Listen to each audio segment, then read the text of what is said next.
انتقال کے بعد کسی کا انتقال ہو گیا، اس کے بعد جو ہے بعض دفعہ ایسا بھی ہو سکتا ہے، ایک مسئلہ سمجھ لیں کہ تدفین ہو گئی،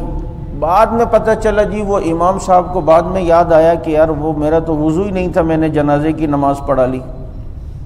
یا مجھے پتہ ہی نہیں تھا، میرے ذہن میں نہیں تھا، کپڑے ناپاک ہیں، بعد میں دیکھا تو جنازہ تو نہیں ہوا، مردہ تو دفنا دیا، اب کیا کریں؟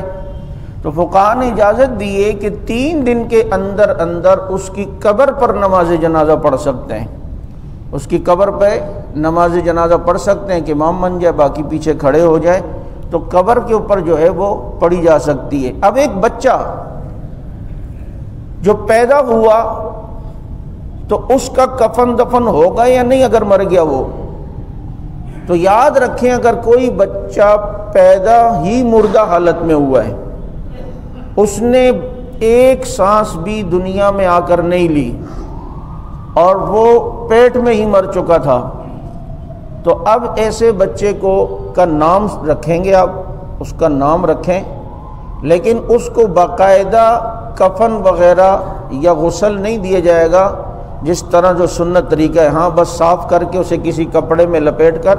اسے دفنا دیا جائے، لیکن اس کا نام جو ہے وہ رکھیں گے۔